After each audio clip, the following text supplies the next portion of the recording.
The highway stretched flat and endless under a bleached Missouri sky, the kind of oppressive heat that made the asphalt shimmer like water in the distance. John Atwood had his windows down, one arm resting on the door, letting the hot wind blast through the cab of his truck. The radio played something forgettable, classic rock, maybe, or country. He wasn't really listening. 2 weeks. That's what he'd promised Jenna. 2 weeks away from his construction job in Kansas City. 2 weeks to help his older sister get back on her feet after Derek finally walked out. Or maybe crawled out was more accurate. That man had never done anything with dignity. John's jaw tightened at the thought. He'd never liked Derek. Not from the first time Jenna brought him home 8 years ago, grinning like she'd won the lottery. Derek had been all charm back then. Compliments for their mother's cooking, firm handshakes, that easy laugh that made everyone think he was just a good guy having a good time. But John had seen something else in those pale blue eyes. Something cold. Something that watched and calculated and waited. He tried to tell Jenna once, early on. She'd shut him down fast. "You just don't want me to be happy," she'd said, tears in her eyes. "You've always been like this, Johnny. Always suspicious of everyone." So he backed off, watched from a distance, showed up for holidays and birthdays, played the good uncle to little Nola, and kept his mouth shut when he noticed the way Jenna's smile got smaller each year, the way her shoulders hunched forward like she was trying to make herself disappear. And now Derek was gone.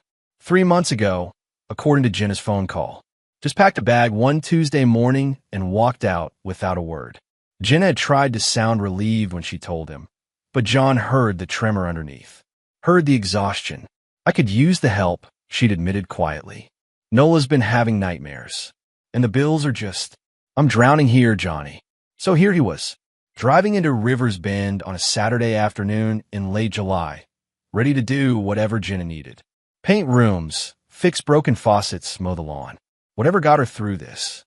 The town appeared gradually, like something emerging from the heat haze. First the water tower, then the church steeple, then the brick storefronts lining Main Street. Rivers Bend hadn't changed much since he was a kid. Same hardware store, same diner with the red vinyl booths, same old men sitting on benches outside the barber shop. Time moved differently in small towns. Slower. Sometimes that was a blessing. Sometimes it was a trap. He turned on a Maple Street, following the route he'd memorized years ago. Jenna's house sat at the end of a quiet block. A small 2-story with white siding that needed fresh paint and a front porch that sagged slightly on the left side. The grass was longer than it should be, and one of the shutters hung crooked. John's hands tightened on the steering wheel. Jenna was working full-time at the credit union and raising a 6-year-old alone. Of course the house was falling apart. He parked in the driveway behind Jenna's old Camry and cut the engine. The silence that followed was thick, broken only by the distant hum of a lawnmower and the relentless screaming of cicadas in the trees. He grabbed his duffel bag from the passenger seat and headed up the cracked walkway. The front door opened before he could knock. Jenna stood there, thinner than she'd been at Christmas, her dark hair pulled back in a messy ponytail. She wore jeans and an oversized t-shirt that hung off one shoulder. Her smile was genuine but tired, carved deep with the kind of exhaustion that came from months of barely holding on. "Hey, stranger," she said softly. John dropped his bag and pulled her into a hug. She was all angles now, sharp shoulder blades and ribs too easy to feel through the thin fabric. "Hey yourself," he murmured. "You eating enough?" She laughed, but it came out thin. "Yes, Mom. I'm serious." "I know." She pulled back and looked up at him, her eyes, the same hazel as his, bright with unshed tears. "Thank you for coming. I know it's a long drive, and I know you've got work and—" "Stop." He squeezed her shoulder. "I'm here. That's what matters." Movement caught his eye, and he looked past Jenna into the dim hallway. A small figure stood there, half hidden in shadow. Nola. His niece had her mother's dark hair, but Derek's pale eyes, though John tried not to hold that against her. She was wearing jeans and a bright yellow sweater, buttoned all the way up despite the oppressive heat. John frowned but kept his voice light. "Hey there, sunshine." Nola took a tentative step forward, then another. She was small for 6, delicate in a way that made John's chest ache. When she finally reached the doorway, She gave him a shy smile that didn't quite reach her eyes. "Hi, Uncle John." He crouched down to her level, still standing on the porch. "I missed you, kiddo. You get taller since Christmas." A tiny nod. "Thought so. Pretty soon you'll be taller than your mom." He gestured to the sweater, trying to keep it casual. "Aren't you warm in that thing? It's got to be 90 degrees out here." Nola's small hands moved to her sleeves, tugging them down over her wrists. Her voice came out barely above a whisper. "Aunt Jenna says it keeps me safe." The words landed like a punch to John's gut. He glanced up at his sister, whose face had gone carefully blank. That expression, he knew it well. It was the same look she'd worn growing up whenever their father came home drunk, the same mask of calm that meant everything was very much not okay. "Well," John said slowly, straightening up, "safety's important, but maybe we can find you something cooler to wear inside." "Huh? Just between us, I don't think the air conditioning's gonna hurt you." Nola looked at her mother again. Jenna's jaw worked for a moment before she managed a tight smile.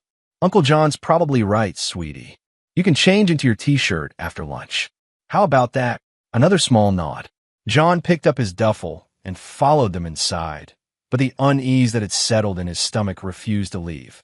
The house was clean but sparse, furniture worn down by years of use. Family photos lined the hallway.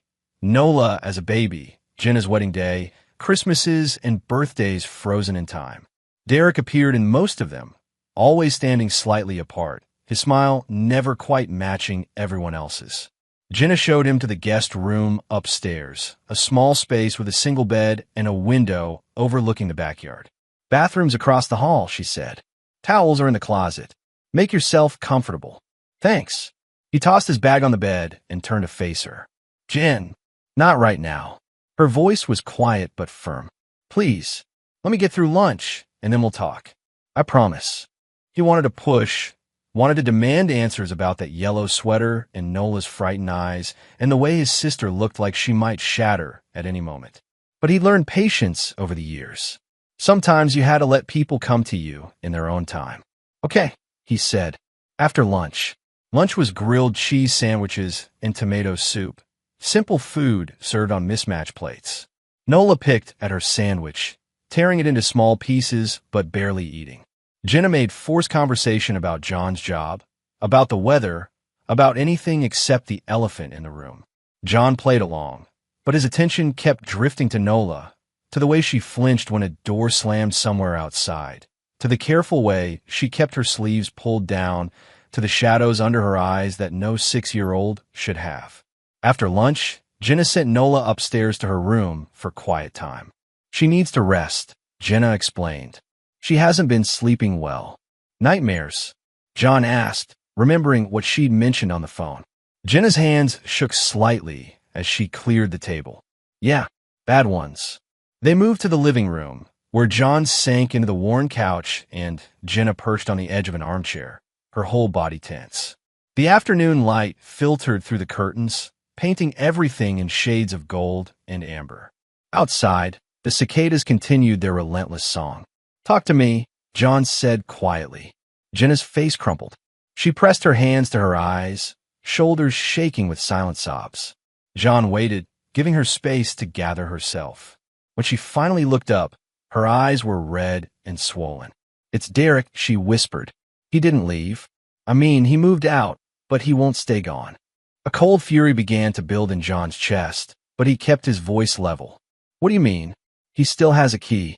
He comes by when he wants, usually late at night or when I'm at work. Says he's just checking on his family." "But Johnny," her voice broke. "Nola's terrified of him, and I've seen there are marks, bruises, and when I try to ask her about it, she just shakes her head and won't talk." John's hands clenched into fists. "How long has this been going on?" "Since he left. Maybe before. I don't know." Tears streamed down her face. "I tried calling the police." "I did. They came out, took a statement, said they'd keep an eye on things. But Derek's careful. He never leaves evidence. And when they talked to him, he was all charm again, said he was just a concerned father trying to stay involved in his daughter's life. They believed him. And the bruises? She falls a lot, according to him. Clumsy kid. Runs into things." Jenna's voice was bitter. They wrote it up as a domestic dispute, told us to work it out through the courts. But Johnny, I don't have money for lawyers. I'm barely keeping the lights on, and Derek knows that. He knows I can't fight him. John leaned forward, elbows on his knees. He threatened you? Says if I try to keep him from Nola, he'll take her. Says I'm an unfit mother, that he'll prove in court. And maybe he's right. Maybe I am. I can't protect her. I can't even. Stop. John's voice cut through a spiral. You're not unfit. You're exhausted and scared and dealing with a predator. There's a difference. Jenna looked at him with something like hope flickering in her eyes. What am I supposed to do? John sat back, his mind already turning over possibilities. You tried the official route. Didn't work. So we try something else. Like what? We get proof. Real proof. Not just your word against this. Something the police can't ignore. Ow! He thought about the cameras he'd installed on job sites, the security systems he'd helped set up for friends. Nothing fancy, but effective. Leave that to me. For now, you focus on keeping Nola safe. If Derek shows up, you don't let him in. You call me first. He has a key. Then we change the locks. Tomorrow, he'll just break in. Let him. John's voice was hard. That's trespassing. That's breaking and entering. That's something the cops can't ignore. Jenna shook her head. You don't know him. He's smart. He won't make it that easy. Then we'll make him slip up. John met her eyes. Trust me, Jen. I'm not letting him hurt either of you anymore. She wanted to believe him. He could see it in her face, the desperate hope warring with bone-deep exhaustion. What if it doesn't work? What if we make things worse? They're already worse, John said quietly. They can't get much worse than a 6-year-old wearing a sweater in July because she doesn't feel safe in her own house. That night, John lay awake in the guest room, staring at the ceiling and listening to the old house settle around him. Around midnight, he heard it, a small cough from down the hall, followed by a whimper. He got up silently and moved to Nola's door, which stood slightly ajar. The hallway was dark except for a night light plugged into an outlet near the bathroom. He paused, listening. Please stop. Nola's voice was so quiet he almost missed it. Please go away. John's blood ran cold. He pushed the door open slowly, carefully, not wanting to startle her. The room was small and decorated with the remnants of childhood. Stuffed animals lined up on shelves, drawings taped to the walls, a mobile of glittery stars hanging from the ceiling. But the atmosphere was wrong, heavy with fear. Nola was asleep, or seemed to be, curled into a tight ball under her blankets. She clutched a stuffed fox to her chest, her small body trembling. Her lips moved, forming silent words. Another nightmare. John stepped into the room, unsure what to do. Wake her? Let her sleep? He'd never been good with kids, never knew the right thing to say or do. But his niece was suffering, and he couldn't just walk away. His gaze fell on the dresser beside her bed. A small notebook sat there, the kind with cartoon characters on the cover. It was open to a page filled with crayon drawings. John moved closer, squinting in the dim light. The drawing was crude, done with a child's unsteady hand. But the image was clear enough. A tall figure standing in a doorway, and around it, violent red scribbles that looked like flames or maybe blood. At the bottom, in careful block letters, Daddy. John's hands trembled as he backed away from the dresser. He pulled Nola's door almost closed and returned to the guest room, but sleep was impossible now. He sat on the edge of the bed, head in his hands, and let the cold fury that had been building all day finally settle into something harder, something with edges and purpose. He'd made Jenna a promise this afternoon. Now he made one to himself. Whatever it took, however long it took. Derek was done hurting people. The next morning dawned gray and humid, the promise of storms building on the horizon. John was up early, coffee brewing in the kitchen before Jenna stumbled downstairs in her work clothes. You didn't have to do that, she said, gesturing at the coffee pot. No problem. You working today? Half day. I'll be back around 2. She poured herself a cup and leaned against the counter. Did you sleep okay? Well enough. He didn't mention the sounds from Nola's room. Didn't want to add to Jenna's burden. Listen, I'm going to run some errands today. Hardware store. Maybe stop by that security place off the highway. You okay with me and Nola hanging out this afternoon? Jenna's eyes sharpened. What are you planning? Just taking precautions. Nothing illegal, I promise.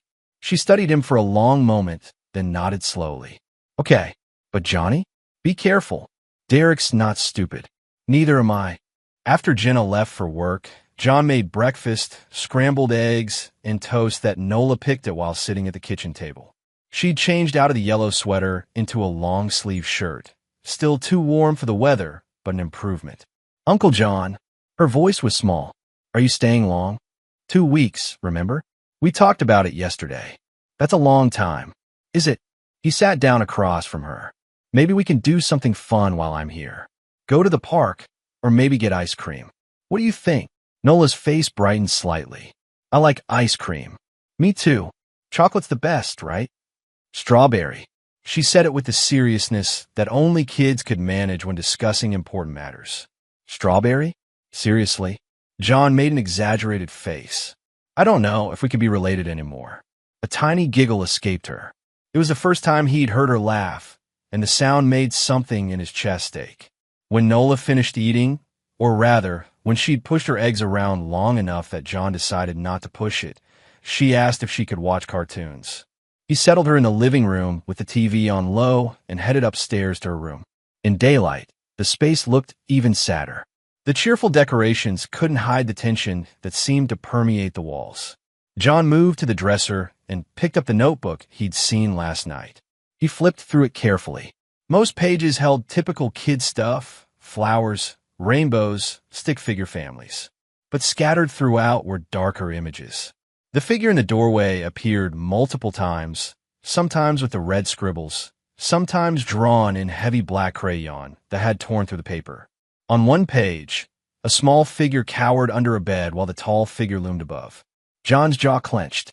He pulled out his phone and photographed each disturbing drawing, then carefully replaced the notebook exactly as he'd found it. Evidence. That's what they needed. He spent the rest of the morning researching home security systems on his phone, comparing prices and features. Nothing too elaborate, just a basic motion-activated camera with cloud storage. He could install it himself, position it to cover the hallway outside Nola's room and the back door where Jenna said Derek usually entered. At 2 o'clock, true to her word, Jenna came home. John left Nola with her and drove to the hardware store on Main Street, then to the electronics place off Highway 50. An hour later, he returned with everything he needed. That evening, after Nola went to bed, he showed Jenna what he'd bought. It's subtle, he explained, demonstrating the small camera. Mounts on the wall, looks like a smoke detector. It only records when it detects movement, and everything uploads to the cloud automatically. Even if Derek finds it and destroys it, we'll still have the footage. Jenna bit her lip. Is this legal? It's your house. You're allowed to have security cameras in your own home. But recording him without his knowledge. He's not a tenant. He doesn't live here anymore. And Missouri's a one-party consent state for recording anyway. As long as one person in the conversation knows they're being recorded, it's legal. John had looked it up 3 times to be sure. When are you going to install it? Tonight, after you go to bed. I'll put one in the hallway, one covering the back door. Derek won't know they're there unless he's looking for them. Jenna's hands twisted together. What if this makes him angrier? What if he? Then he'll make a mistake. John's voice was gentle but firm. Right now, he thinks he's untouchable. We need him to slip up just once. And when he does, we'll have proof. She looked at him for a long moment, then nodded. Okay, but if things get dangerous, if you think for a second that Nola or I are in real danger, you promise you'll stop? John thought about the drawings in Nola's notebook, about the fear in his niece's eyes, about the yellow sweater. I promise I'll keep you both safe, he said. It wasn't quite the promise Jenna wanted, but it was the only one he could give. He waited until after midnight to install the cameras, working by flashlight and moving as quietly as possible. The first one went up in the hallway, positioned high in the corner where it had a clear view of Nola's door and most of the upstairs landing. The second he mounted near the back door, angled to catch anyone entering through the kitchen. When he finished, he tested both from his phone. The feeds were clear, the motion detection working perfectly. He set up the alerts to ping his phone anytime movement was detected after 10 p.m. It was almost 2 in the morning by the time he finally crawled into bed. As he drifted towards sleep, he thought about Derek, tried to predict how the man would move when he might show up next. John had always been good at reading people, at seeing the patterns and behavior that others missed. It was what made him good at his job, at managing crews and solving problems on construction sites. But this was different. This wasn't about reading blueprints or managing timelines. This was about stopping a predator, and predators were dangerous when cornered. 3 days passed with no sign of Derek. John used the time to observe, to learn the rhythms of the household, to understand exactly what Jenna and Nola were dealing with. He fixed the sagging porch, repainted the shutters, mowed the overgrown lawn. Normal uncle stuff, but his attention never wavered from the real purpose. He studied Derek's routine from a distance, using information Jenna provided and his own observations. The man worked at Bailey's auto shop on the east side of town, a place John drove past 3 times without stopping. Derek's truck, a lifted Silverado with aggressive tires, was always parked out front, visible from the road. John noted the shop's closing time, 6 p.m. He noted the route from the shop to Jenna's house, 8 minutes if you followed the speed limit, 6 if you didn't. He noted that Derek usually stopped at the gas station on 3rd Street afterward, buying beer and cigarettes that he'd consume in his truck before continuing to wherever he was actually living these days. Does he have a pattern? John asked Jenna one evening. When he shows up here, is there any consistency? Jenna thought about it, stirring her coffee absently. Thursdays, usually. Sometimes Saturdays. Never on Tuesdays for some reason. I think that's when he has his new girlfriend over. New girlfriend. John kept his voice neutral. Some woman he met at the bar. I don't know her name, don't want to. Jenna's mouth twisted. He moved in with her after he left. That's what I heard anyway. Thursday. Tomorrow. John filed that information away. Nola had warmed to him over the past few days, though she was still cautious, still prone to long silences and sudden fearfulness. They'd gone for ice cream twice, and she'd opened up slightly, telling him about school and her friend Bethany and the cat that lived 2 houses down. Small things, kid things. But she never mentioned her father except once, when a loud truck backfired on Main Street, and she grabbed John's hand so hard her nails dug into his palm. It's okay, he'd said softly. Just a truck. Nothing to be scared of. But she'd stayed pressed against his side for the rest of the walk home. Thursday evening arrived with the heavy stillness that comes before a summer storm. The sky was the color of a bruise, purple and gray, and the air felt thick enough to swim through. Jenna came home from work looking tense, her shoulders hunched in that way John now recognized as anticipation. He might come tonight, she said quietly, glancing toward the living room where Nola was playing with her dolls. I can feel it. Then we're ready. John kept his voice calm, confident. Cameras are recording. My phone's charged. All we have to do is wait. I hate waiting. I know. They ate dinner in near silence, the tension stretching between them like a wire pulled too tight. Nola sensed it. Kids always did, and grew quiet herself, picking at her chicken nuggets and watching them both with worried eyes. After dinner, John suggested a movie. Something light, something normal. They ended up watching an animated film about talking fish while the storm outside built itself into a crescendo.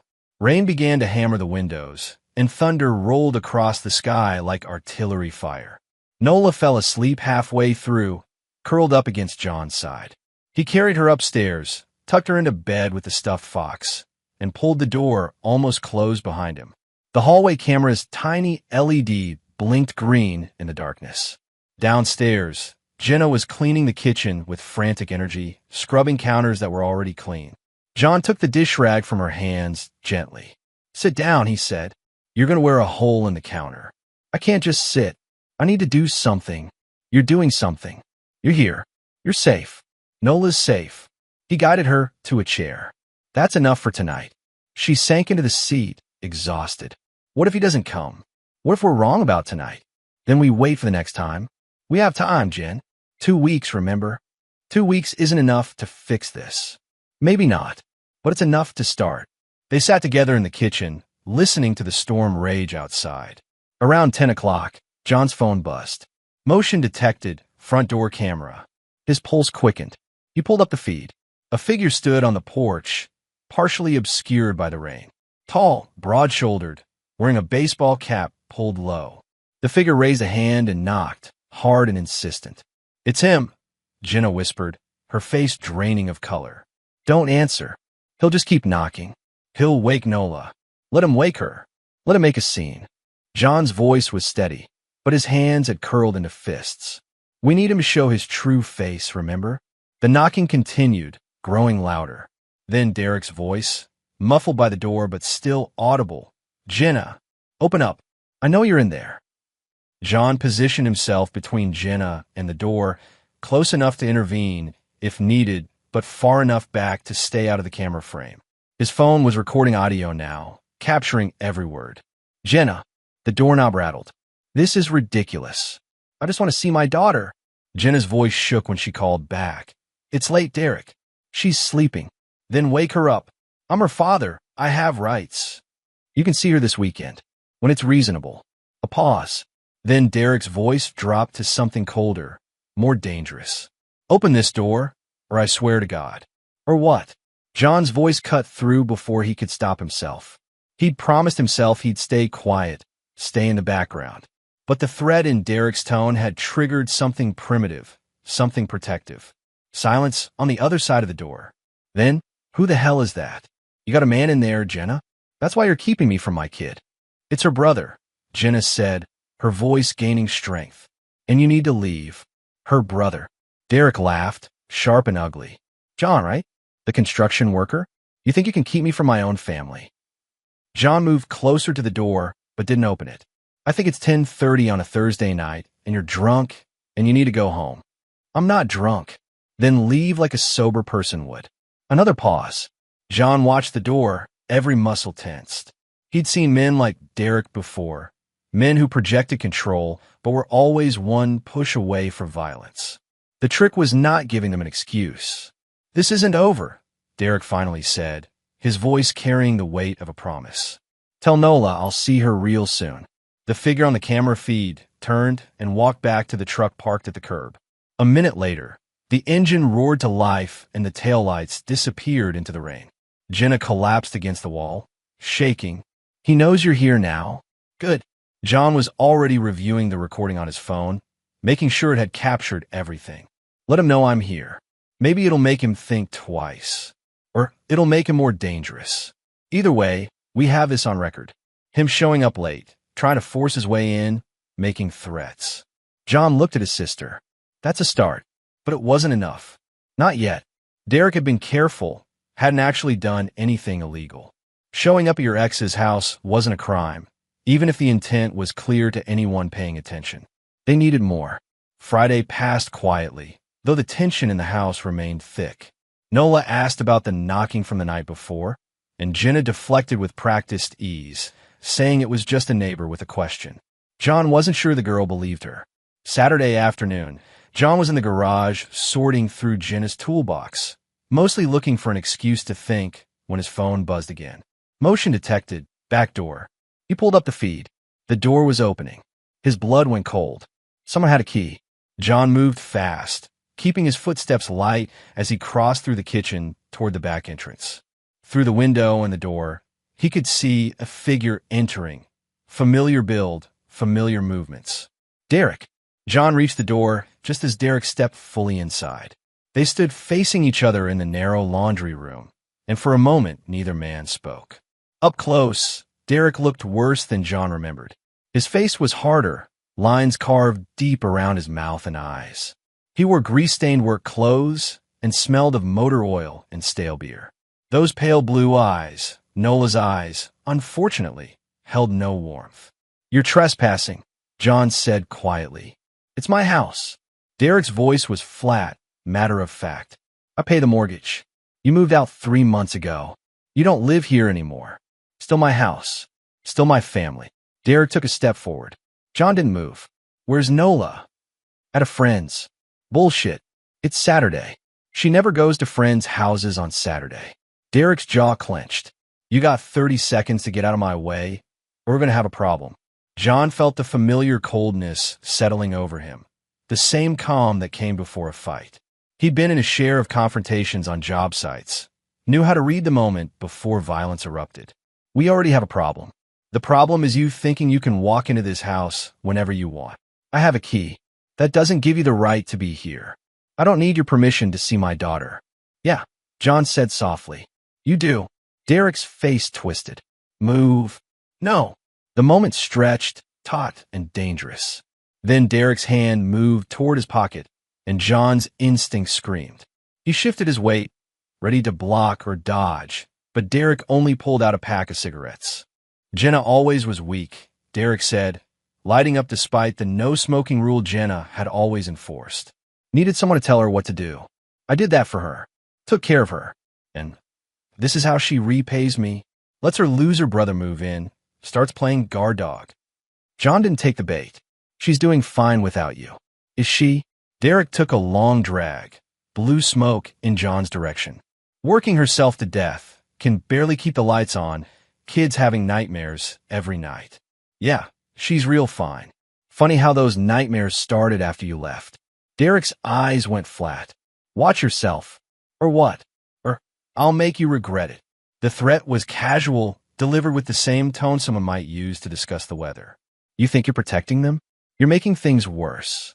When you leave, and you will leave, it'll just be me and them again.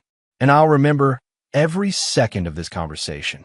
John felt his control slipping, felt the rage that had been building for days, pushing against the boundaries he'd set for himself.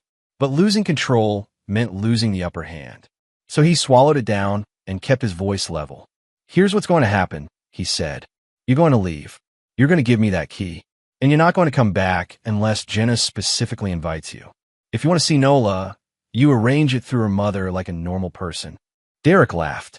And if I don't, then I call the police, show them the footage of you breaking into this house, and let them deal with you. Footage. Derek's eyes narrowed. You're recording me? Every second.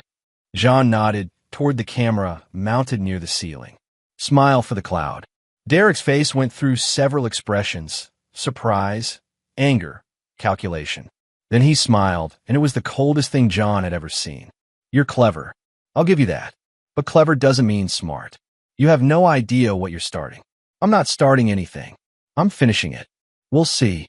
Derek dropped his cigarette on Jenna's clean floor and ground it out with his boot heel, a deliberate insult. Then he pulled the house key from his pocket and tossed it at John's feet. Keep the key. Won't matter. There's always a way in. He left through the back door, letting it slam behind him. John stood frozen for a moment, heart hammering, before moving to lock the door and retrieve the key. His hands were shaking. The camera had caught everything. But instead of feeling victorious, John felt sick. Derek's final words echoed in his mind. There's always a way in. That night, after Jenna returned from actually taking Nola to her friend's house, John had texted her to stay away when Derek showed up. They sat at the kitchen table and watched the footage together. He's escalating, Jenna whispered. Yeah. John couldn't deny it. Derek had gone from late-night visits to walking into the house uninvited. What would be next? Maybe we should stop. Maybe I should just, I don't know, let him have visitation. Make it official through the courts. He'll use that to hurt her more. At least it would be supervised. At least there would be rules. John looked at his sister's exhausted face and felt the weight of responsibility settling heavier on his shoulders. Give me a few more days. If I can't get something concrete by Thursday, we'll do it your way. Lawyers, courts, the whole thing. I promise. Jenna nodded slowly. Thursday. That's 5 days. 5 days. But John had no idea what he was going to do in those 5 days. Derek was careful, always staying just on the legal side of the line. They had footage of him entering the house, but he'd had a key. He could argue he didn't know he wasn't welcome. They had audio of him making vague threats, but nothing specific enough to warrant arrest. They needed him to snap, to lose control, to do something undeniable. And that meant waiting for Derek to make the next move. Sunday and Monday passed in uneasy quiet. John changed all the locks on the house, both exterior doors and the garage. He added a deadbolt to Nola's bedroom door, installed from the inside, so she could lock herself in if needed. Small measures, but they made Jenna feel safer. Nola noticed the changes but didn't comment. She'd become quieter over the past few days, more withdrawn. She spent hours in her room, drawing in that notebook. John checked it once when she was downstairs. More dark figures, more red scribbles. He photographed them all. Tuesday evening, John's phone rang. Unknown number. He answered anyway. "You're making a mistake." Derek's voice slurred slightly. "Drunk." John stepped out onto the front porch, away from Nola's hearing. "What do you want?" "I want you to understand something. Nola is mine. Jenna is mine. That house, that life, all of it belongs to me. You're just a visitor, and visitors eventually leave. I'm not leaving. Everyone leaves eventually." Derek's laugh was ugly. "Your old man left, didn't he? Just walked out one day when you were what, 12? 13? Guess it runs in the family." John's jaw clenched. "This conversation is over. When I'm done, she won't even remember you existed. Kids are like that. Adaptable. Forgetful. Give a year, and Nola won't remember Uncle John at all. Stay away from her." "Can't do that. She's my blood." A pause. "You know what's funny? Jenna thinks you're her protector. Her big, strong brother coming to save the day. But you're just making things worse. Every day you stay there, every time you get between me and my family, you're adding to her tab. And eventually, she's the one who's going to pay it. If you threaten her again, that's not a threat. It's a promise." Derek's voice dropped to barely above a whisper. "She'll pay, John, one way or another, and it'll be your fault." The line went dead. John stood on the porch for a long time, listening to the night sounds, crickets, distant traffic, a dog barking somewhere down the street. His hands were shaking again, but not from fear, from rage. He pulled out his phone and checked the recording app he'd started running whenever Derek called. Every word captured, every threat documented. But was it enough? Wednesday, John drove to the police station. The building was small, brick, with a faded American flag hanging limply in the humid air. Inside, he spoke with Officer Reynolds, a heavy-set man with kind eyes and a patient demeanor. John showed him everything. The camera footage, the audio recordings, the photographs of Nola's drawings. He laid it all out in careful order, building his case piece by piece. Reynolds looked it over, his expression growing more troubled with each item. Finally, he sat back in his chair and sighed. "Mr. Atwood, I appreciate you bringing this to us. And I can see your concern. It's valid. But legally speaking, there's not much here we can act on." He threatened her. John's voice was tight. "Multiple times. I have recordings. Vague threats. Nothing specific enough to charge him with. And the recordings of the phone calls, Missouri's a one-party state. So they're admissible, but they're not enough for an arrest warrant. Not when he can argue he was just upset, not thinking clearly. And the break-in? He had a key. Says he didn't know the locks had been changed. Without proof that he knew he wasn't welcome. Something in writing. Maybe it's just his word against yours." Reynolds leaned forward. "Look, I understand your frustration. I do. But the system requires a certain standard of evidence before we could take action. What you have is concerning, but it's not actionable. Not yet. So we wait until he actually hurts someone?" "I didn't say that."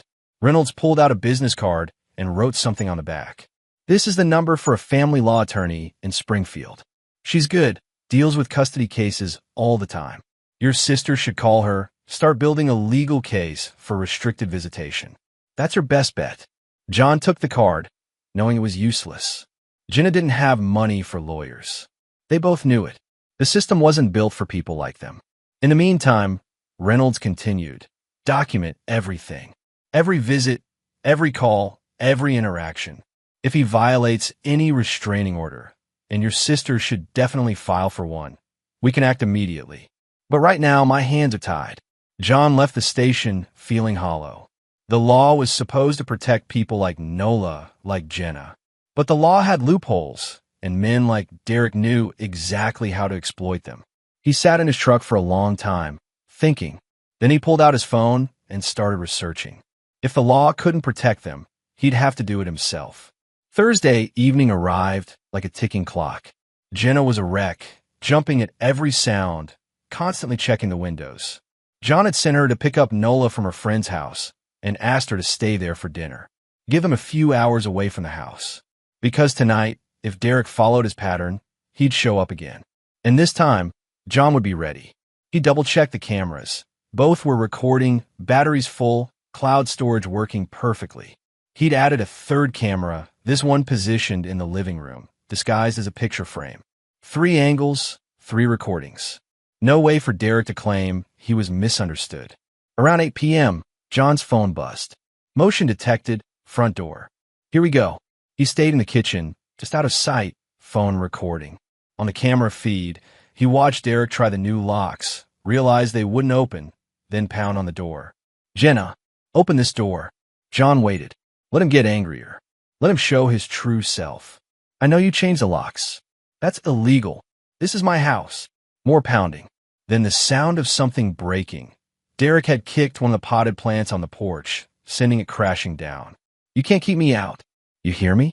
I'll find a way in. Now. John moved to the door and opened it, keeping the chain lock engaged. They're not here. Derek's face was flushed, his eyes wild. Definitely drunk this time, or close to it. Where are they? None of your business. My kid is my business. He slammed his palm against the door, making the chain rattle. You have no right to keep her from me. She doesn't want to see you. She's 6. She doesn't get to decide. Derek's voice was rising, losing control. This was what John needed, the mask slipping, the real person underneath showing through. That's my daughter in there. Mine. And you're nobody. Just Jenna's pathetic brother playing house. Go home, Derek. I am home. He slammed the door again. This is my home. My family. And you're going to get out of my way. No. Something shifted in Derek's expression. The drunken rage crystallized into something colder, more focused. You think you're tough? Think you're protecting them? You're just making it worse. For all of them. Especially for Nola. John's blood went cold. What does that mean? Means she's a sweet kid. Be ashamed if something happened to her. Kids are so fragile, you know? So easy to hurt. There it was. Clear, undeniable threat against a child. On camera, on recording, impossible to misinterpret. John felt everything inside him go still. Say that again. You heard me. Derek smiled. Accidents happen all the time. Especially to kids who don't listen. Who don't do what they're told. You're threatening a 6-year-old. I'm stating facts. She's my kid. I'll discipline her however I see fit. And if you keep getting in my way, I'll make sure that discipline is something she never forgets. John's hands were steady as he pulled out his phone and held it up, showing the screen that was actively recording. Every word. On video. Audio. Everything. Derek's face went through a series of expressions. Realization. Fear. Rage. Then he lunged, trying to grab the phone through the gap in the door. John stepped back, keeping it out of reach. You son of a... Derek's shoulder hit the door, testing the chain. It held. Leave now, John said quietly, or I call the police and show them this recording. Explicit threat against a minor. See how that plays out for you. For a moment, he thought Derek might try to break down the door. Thought they might cross that line into actual violence. But some survival instinct in the man kicked in. He stepped back, chest heaving. This isn't over, Derek said. Not even close. Yeah, John replied. It is. Derek left, stumbling slightly as he walked back to his truck. John watched until the taillights disappeared, then closed the door and locked it. His hands were shaking now, adrenaline flooding his system. But he had it. Clear, undeniable evidence of Derek threatening Nola. The kind of thing even Officer Reynolds couldn't ignore. He called Jenna. Stay where you are for another hour, he said. Then come home. I'll explain everything. Is it over? John thought about Derek's final words, about the rage in those pale blue eyes. It will be soon. I promise. John spent the next hour reviewing footage, making sure he had clean copies of everything stored in multiple locations. The threat had been clear, unambiguous. No way to spin it. No way to claim he was just upset or didn't mean it. Derek had threatened a child, on camera, with multiple witnesses once John shared the evidence. But he wasn't naive enough to think it was over. Men like Derek didn't accept defeat. They escalated. When Jenna returned with Nola around 9:30, John showed her the recording. They sat in the kitchen while Nola watched TV in the living room, and he played the audio low enough that only Jenna could hear. Her face went white as Derek's words played out. By the time it finished, she was crying silently, hands pressed to her mouth. He said he'd hurt her, she whispered. He actually said it, which means we can stop him. John squeezed her shoulder. Tomorrow morning, I'm taking this to the police. Officer Reynolds will have to act on it. This is a direct threat against a minor. They'll have to issue a warrant, at minimum a restraining order. What if it makes him angrier? What if he does something before they can arrest him? That's why you and Nola aren't staying here tomorrow night. I already called Mom. She's expecting you both around noon. You can stay there until this is resolved. Jenna looked at him with something like hope in her exhausted eyes. You really think this is enough? I know it is. But that night, lying awake in the guest room, John felt the familiar unease creeping back. He'd gotten the evidence. He'd documented everything. But Derek had been careful for so long, so controlled. The slip tonight had been fueled by alcohol and rage. Would it be enough? Or would Derek's lawyer find some way to minimize it, to claim it was just heated words with no real intent? The law had disappointed them before. Around 2 a.m., John's phone buzzed. Motion detected. Back door. His blood went cold. He pulled up the feed, expecting to see Derek trying to break in again. But the backyard was empty, no movement visible on camera. False alarm? Or something else? He got up quietly and moved downstairs, every sense on alert. The house was dark except for the night light in the hallway. Everything seemed normal. He checked the back door locked. Windows secure. Nothing out of place. Then he smelled it. Smoke. John moved fast, following the scent to its source. The garage. He opened the door connecting it to the house and saw orange light flickering along the floor. Fire. Jenna. He was already running back upstairs, pounding on her door. Jenna, wake up. Fire. She appeared in seconds, hair wild, eyes wide with panic. What? Get Nola. Out the front door. Now. He was already moving to Nola's room, opening the door to find her sitting up in bed, confused and scared. Uncle John, we have to go outside, sweetheart. Right now. He scooped her up, still tangled in her blankets, and carried her down the stairs. Behind him, he heard Jenna stumbling, coughing as smoke began to fill the house. They made it to the front door, out onto the lawn. John set Nola down and turned back. The fire was spreading fast, too fast to be accidental. Someone had set this. Someone had poured accelerant. Someone wanted them to burn. Derek. Neighbors were emerging from their houses now. Phones out, calling 911. John pulled out his own phone and dialed Reynolds directly, not caring that it was 2 in the morning. Someone just tried to kill us, he said when the officer answered, voice rough from smoke. Arson. Jenna's house. And I know exactly who did it. The fire department arrived within minutes, but by then the garage was fully engulfed and flames were licking up the side of the house. They managed to save most of the structure, but the damage was extensive. The garage was a total loss, and the kitchen was badly burned. John stood in the street with Jenna and Nola wrapped in blankets, watching firefighters work. Nola was crying silently, her small body shaking. Jenna held her tight, whispering reassurances that sounded hollow even to John's ears. Officer Reynolds showed up around 3 a.m., accompanied by an arson investigator. They walked the perimeter, took photos, collected samples. John showed them the camera footage from the back door. You couldn't see who set the fire, but you could see the timestamp. Exactly 15 minutes before the smoke detector went off. He was here, John said, his voice flat with fury. Derek was here. This was retaliation for tonight, for me recording him. He tried to burn us alive. Reynolds looked grim. We'll need to confirm that. But yes, the timing is suspicious. The fire investigator will determine if it was arson and how it started. If we can link it to Derek. If John stepped closer. He threatened to hurt Nola yesterday. I gave you that recording. Now, he tries to burn down the house. What more evidence do you need? Proof that he actually started the fire. Right now, we have suspicion. That's not enough for an arrest warrant. John wanted to scream, wanted to grab Reynolds and shake him until he understood that the law's careful procedures were going to get someone killed. But he swallowed it down, forced himself to think clearly. The recording from yesterday, he said. That's enough for a warrant now, right? After this, Reynolds nodded slowly.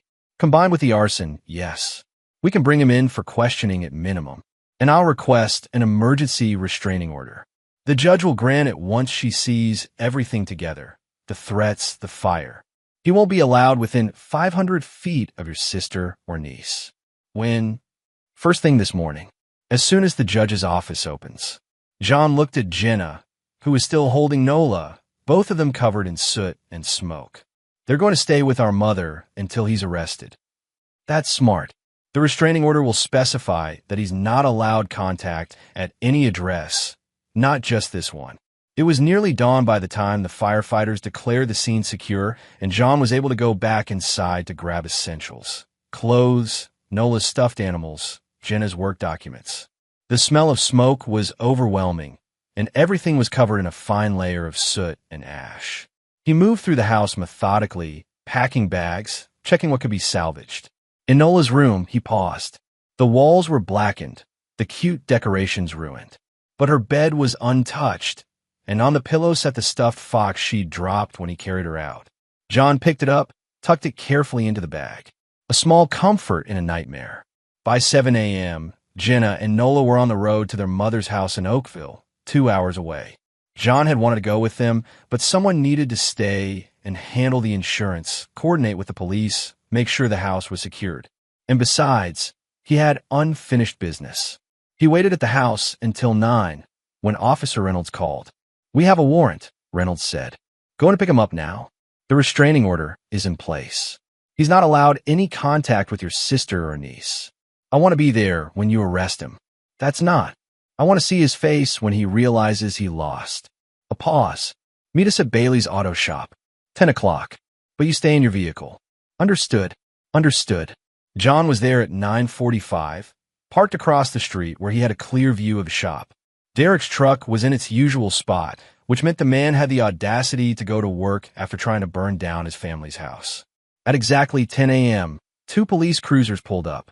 Reynolds and another officer got out, moved with purpose toward the shop's entrance. John watched through his windshield, heart hammering. They were inside for maybe 2 minutes. Then they emerged with Derek between them, hands cuffed behind his back. Even from a distance, John could see the rage on Derek's face, the way he jerked against the officer's grip. Their eyes met across the street. Derek's face twisted with pure hatred. He shouted something. John couldn't hear it, but he could read the words on Derek's lips. "This isn't over." John didn't look away, didn't blink. He watched as they loaded Derek into the back of the cruiser, watched as Reynolds gave him some final warning, watched as the cars pulled away, taking Derek toward whatever justice the system would provide. It should have felt like victory. It felt like the end of one battle and the beginning of another. Because men like Derek didn't just give up. They waited. They planned. They came back. John pulled out his phone and called his sister. "It's done," he said when she answered. "They arrested him. He's in custody." Jenna's sob of relief came through the line clear and sharp. Is it really over? John thought about Derek's final look, about the hatred in those pale blue eyes. He's arrested. There's a restraining order. He can't come near you or Nola. But is it over? He wanted to lie. Wanted to tell her, yes, it's finished. You're safe now. But they'd been through too much for false comfort. "We took the first step," he said carefully. "Now we have to make sure it sticks. The arson investigation, the threats, he's looking at serious charges. With any luck, he'll be going away for a while. And if he doesn't, if he makes bail, if his lawyer gets the charges reduced, then we deal with that when it happens. But right now, today, you're safe. Nola's safe. That's what matters. Thank you." Her voice broke. "Johnny, I don't know what I would have done without you. You would have survived, like you always do." He paused. "But you shouldn't have to just survive. You deserve better than that. Both of you." After he hung up, John sat in his truck for a long time, watching the auto shop's parking lot. Derek's coworkers were coming and going, probably gossiping about what just happened. Soon the whole town would know. Derek's carefully maintained image, the charming guy, the good father, would crack wide open. John's phone buzzed. A text from Reynolds, charging him with arson, terrorist threats, and child endangerment. Judge set bail at $50,000. He's not getting out anytime soon. Good. That was good. But John knew the system. knew that charges got reduced, that deals got made, that men with the right lawyers found ways to slip through cracks. So he'd keep gathering evidence, keep documenting everything, keep building a case so solid that even Derek's best legal maneuvering couldn't break it. Because this wasn't just about one arrest. It was about making sure Derek never hurt them again. The next few days passed in a blur. John coordinated with insurance adjusters, got quotes for repairs, helped Jenna file police reports and restraining order paperwork. The arson investigator confirmed that the fire had been deliberately set using gasoline. Traces of it were found all over the garage and on the back door. Security footage from a neighbor's house showed a figure matching Derek's build in Jenna's backyard around 1:30 a.m., right before the fire started. The timeline was damning. Combined with the recording of his threats from earlier that night, the case against him was solid. Derek's lawyer, court-appointed, since he couldn't afford better, tried to argue that the threats had been taken out of context, that his client had been drunk and upset, but never intended actual harm. But the arson charge killed that defense. You didn't accidentally burn down someone's house. The bail hearing was set for the following Monday. John drove back to Oakville to sit with Jenna and Nola while they waited for news. Their mother's house was small but warm, filled with the smell of home cooking and the sound of morning birds. Nola seemed better here, away from River's Bend and all its ghosts. She played in the backyard with the neighbor's dog and slept without nightmares for the first time in weeks. She needs this, Jenna said, watching her daughter through the kitchen window. The distance, the peace. I don't know if I can take her back to that house. Then don't, John said simply. Stay here. Start over. I have a job, friends, a life in River's Bend. You have a daughter who's terrified in that house. Everything else is negotiable. Jenna was quiet for a long moment. What if he gets out? What if the charges don't stick? Then we make sure Nola stays somewhere he can't find her. We document every violation of the restraining order. We don't give him an inch. John met his sister's eyes. And if the law won't protect you, I will. You can't stay forever. No, but I can stay as long as you need me to. Monday's bail hearing brought news that John had been hoping for, but hadn't quite believed would happen. Bail was denied. The judge looked at the evidence, the arson, the threats, Derek's history of violence toward his ex-wife and daughter, and deemed him too dangerous to release pending trial. Derek would stay in county jail until his court date, which was scheduled for 8 weeks out. 8 weeks. 2 months of safety. 2 months for Jenna and Nola to heal, to breathe, to remember what peace felt like. John drove back to River's Bend alone that afternoon. The house still smelled of smoke, but contractors were already starting repairs. The insurance had come through. They'd cover most of the damage. In a month, maybe less, the house would be livable again. But John wasn't sure Jenna would ever want to live there. He spent the next week finishing the repairs himself, working long hours to keep his hands busy and his mind quiet.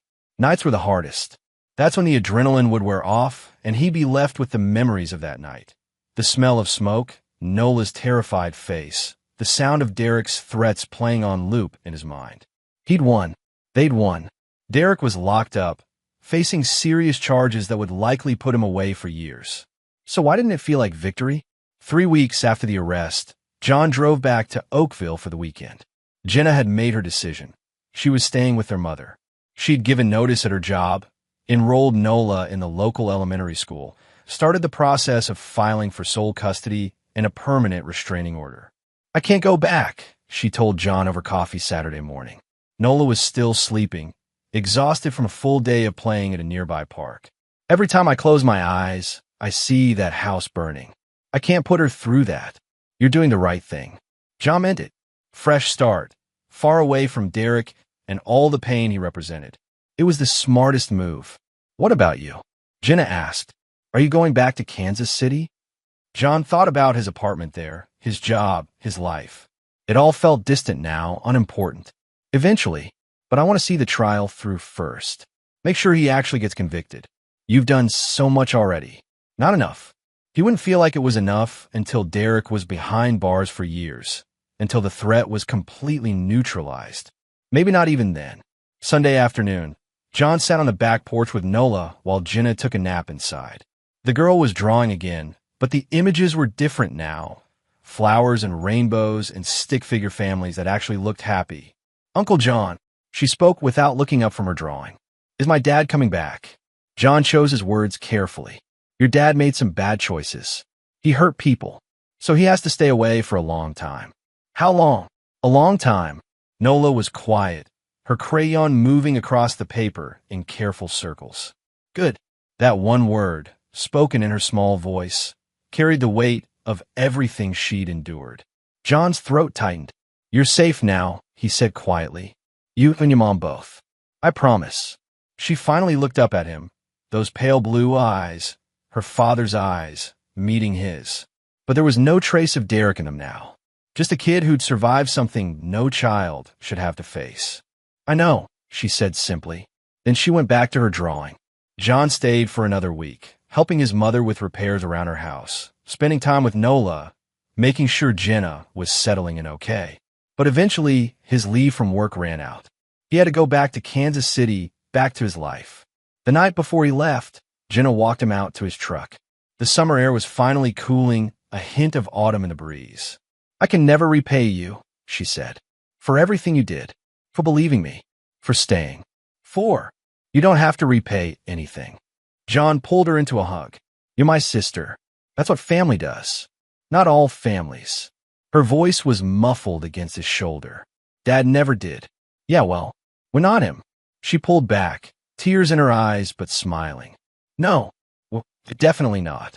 You call me if Derek tries anything. If he writes, if he calls, if anyone contacts you on his behalf. Anything. I will. And take care of Nola. She's tough, but she's going to need therapy. Professional help to work through what happened. Already set up appointments. Jenna wiped her eyes. She starts next week. John nodded approval. Good. And you should go too. You've been through hell. Maybe. We'll see. He knew that tone, the deflection, the reluctance to focus on her own needs. But he didn't push. She'd get there in her own time. I love you, he said. Both of you. Love you too, Johnny. He climbed into his truck and started the engine. Through the windshield, he could see Nola's face pressed against an upstairs window, waving goodbye. He waved back, then pulled out of the driveway. The drive back to Kansas City felt longer than usual, the highway stretching endless under a darkening sky. John thought about everything that had happened, everything that could have gone wrong. They'd gotten lucky, in a twisted way. Derek had escalated just enough to get caught, but not enough to kill anyone. It could have ended so much worse. The trial was set for October. John had already arranged to take time off for it, had already prepared himself to testify, if needed. He wanted to be there when Derek faced justice. Wanted to see the man's face when the verdict came down. Because men like Derek thrived on control, on fear, on the belief that they were untouchable. And John needed to see that belief shattered. 2 months later, John sat in the courtroom in Rivers Bend, watching as Derek was led and wearing an orange jumpsuit and handcuffs. The man looked thinner, harder, his face gaunt from time in jail. But his eyes still held that cold calculation, that quiet menace. The trial lasted 3 days. Prosecutors presented the evidence methodically, camera footage, recordings, the arson investigation, testimony from neighbors and firefighters. Derek's lawyer tried to poke holes, tried to argue that the threats had been misinterpreted, that the arson couldn't be definitively linked to his client. But the timeline was damning. The evidence was overwhelming. And when John took the stand and described that night, Nola's terror, the smell of smoke, carrying his niece out of a burning house, he saw several jurors wipe their eyes. On the third day, the jury deliberated for just under 4 hours. When they returned, the verdict was unanimous. Guilty on all counts. Sentencing was set for 2 weeks later. The judge listened to victim impact statements from Jenna and even Nola, who'd written a letter that the prosecutor read aloud. Then she looked at Derek with cold disdain. You terrorized your own family, she said. You threatened a child. You tried to burn them alive. I've seen a lot of cases in my years on the bench, but few have shown such callous disregard for human life. She sentenced him to 12 years in state prison, with possibility of parole after 8. An additional 5-year restraining order would be in effect upon his release, forbidding any contact with Jenna or Nola. Derek's face remained expressionless, as the sentence was read. But as they let him out of the courtroom, he turned to look back at John. Their eyes met one final time. John didn't blink, didn't look away. He held Derek's gaze until the man was gone, vanished through a door that closed with a heavy, final thud. It was over. Really, truly over. Outside the courthouse, Jenna collapsed into John's arms, sobbing with relief. Nola clung to both of them, and for a long moment they just stood there in the afternoon sunlight, three people who'd survived something terrible and come out the other side. "Thank you," Jenna whispered. "Thank you for not giving up, for believing me, for saving us." John held them both tighter. "I told you I'd end it, whatever it took." And he had, not through forgiveness, not through mercy, but through cold, calculated determination to see justice done. Some things didn't deserve forgiveness. Some people didn't deserve second chances. And John Atwood had never been the type to apologize for doing what needed to be done. 6 months later, on a warm spring evening, John drove back to Oakville for dinner. The house was full of life now. Nola's school projects on the fridge, Jenna's laughter echoing from the kitchen, his mother humming while she set the table. After dinner, they sat on the back porch while fireflies rose above the grass, blinking like tiny stars. Nola was curled up beside John, drowsy and content, wearing a loose cotton t-shirt instead of the heavy sweaters that used to armor her against the world. "Uncle John," her voice was sleepy. "Thank you." He brushed her hair gently, the way he'd done that first night when he'd promised to keep her safe. "For what, sunshine?" "For making the scared go away." Something in his chest tightened and released all at once. "You never have to be scared again. Not ever." She smiled against his shoulder, already half asleep. And as the darkness deepened and the fireflies danced, John felt something settle inside him. Not peace exactly. He'd never be fully at peace with what had happened, with how close they'd come to losing everything. But justice. A justice he'd carved with strategy, patience, and unshakable resolve. He didn't forgive Derek. He never would. And that was exactly why he'd won.